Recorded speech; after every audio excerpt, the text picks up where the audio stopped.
Hello दोस्तों, मैं गौरव भारद्वाज आप सभी का बहुत बहुत स्वागत करता हूं अपने YouTube चैनल पथिक सारथी एक यात्रा में। इस वीडियो के माध्यम से मैं आज आप सभी को किन्नर कैलाश की यात्रा पर लेकर चलूंगा और बताऊंगा किन्नर कैलाश की मान्यताओं के बारे में, किन्नर कैलाश को किन किन नामों से जाना जाता है, यात्रा के दौरान रहने खाने की सुविधाओं के बारे में, पूरे साल भर यात्रा कब की जा सकती है, आप यात्रा कब करें, रजिस्ट्रेशन के बारे में, यात्रा के दौरान आप क्या क्या सामान अपने पास रखें, क्या सावधानी बरतें।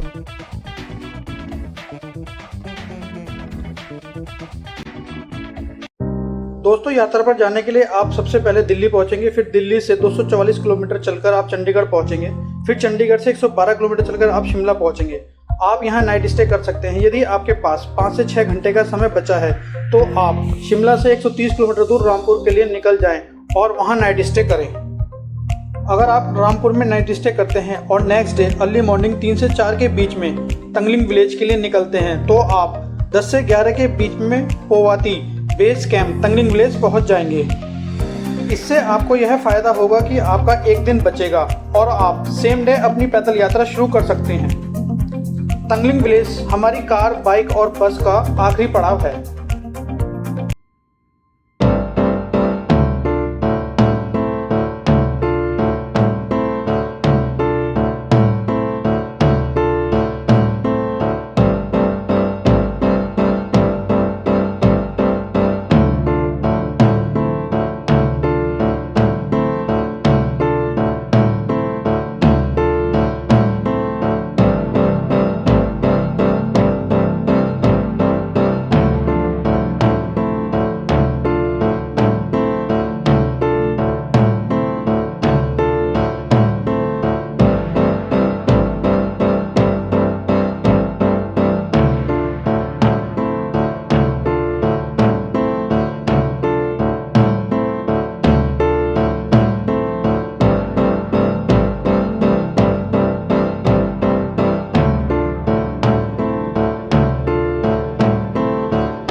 किन्नौर डिस्ट्रिक्ट के लिए निकलेंगे तो आप अपनी बाइक और कार को बहुत ध्यान से चलाएं, क्योंकि किन्नौर रोड भारत की डेंजरस रोड में से एक है, जो कि बहुत हाइट पर बहुत नैरो वन वे रोड है।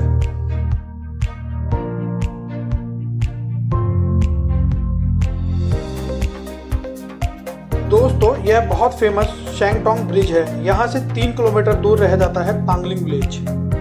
दोस्तों, ये है पोवाती सेवा सारथी लंगर कमेटी का बेस कैंप। यहीं से हमें पैदल यात्रा करने के लिए टेंट, ब्लैंकेट्स, खाने की सामग्री, खाना बनाने के लिए बर्तन, पोर्टर और गाइड मिलते हैं, जिसके लिए हमें सिक्योरिटी के रूप में कुछ पैसा जमा करना पड़ता है और लंगर कमेटी का सामान लौट कर वापस करने पर हमें हमारी सिक्योरिटी वापस कर दी जाती है। पोर्टर और गाइड का खर्च 500 रुपये पर डे का होता है।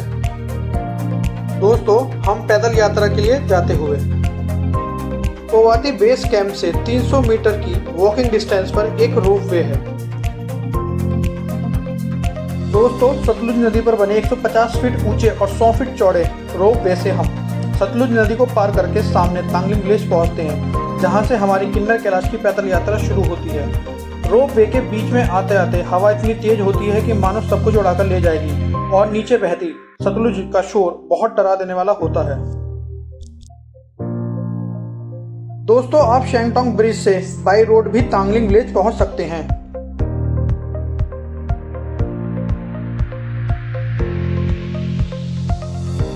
किन्नर कैलाश को हिमाचल का बद्रीनाथ भी कहते हैं और इसे रॉक कैसल के नाम से भी जाना जाता है।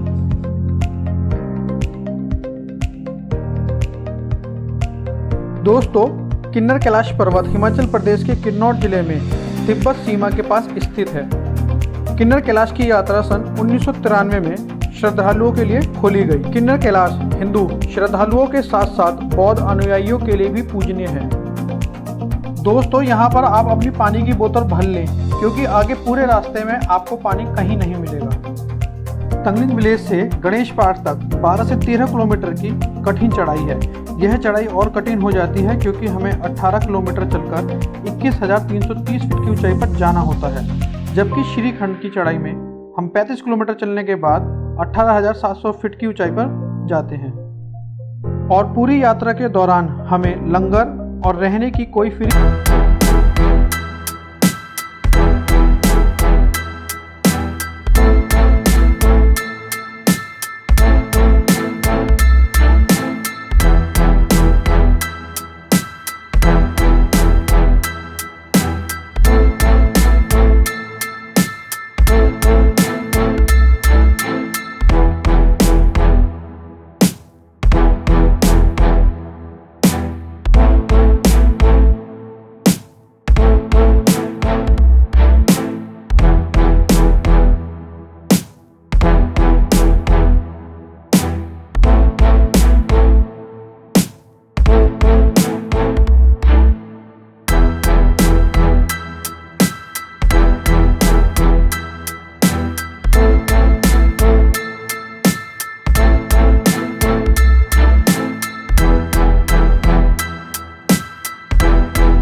में बहुत बारिश और तेज हवाएं चलने के कारण मैं वहां वीडियो रिकॉर्डिंग और फोटोज क्लिक नहीं कर पाया। दोस्तों, यात्रा करते समय आपके पास एक अच्छी क्वालिटी वाला रेनकोट, छाता, अच्छी ग्रिप वाले शूज, एक छोटा नाइफ, लाइटर, अच्छी रोशनी वाली एक टॉर्च, 3 से 5 मीटर तक की डोरी, पानी की बोतल, खाने के लिए बिस्किट, ड्राई फ्रूट्स और सरदर्द, पेट दर्द, वॉमिट, फीवर, लूज मोशन की दवाई, ये सब सामान ज़रूर हो।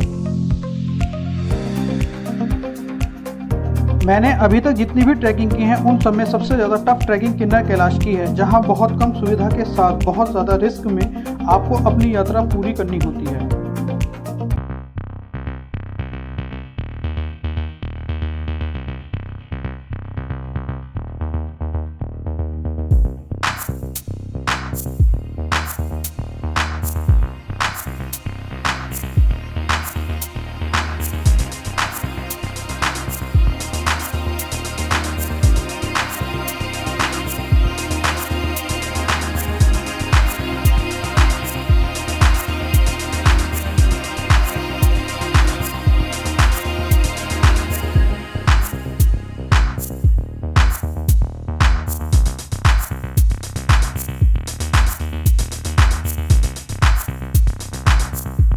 पर्वत पर स्थित शिवलिंग की ऊंचाई 40 फीट और चौड़ाई 16 फीट है।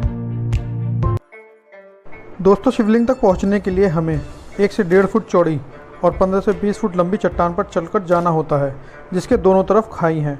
बताया जाता है कि यहाँ सुबह 11 बजे के बाद से मौसम ख़राब होने लगता है बारिश और बहुत तेज़ हवाएं चलना शुरू हो जाती हैं, जिसके कारण किसी भी यात्री का शिवलिंग तक जाना नामुमकिन हो जाता है और जो यात्री कोशिश करते हैं वह रास्ते में फंस जाते हैं।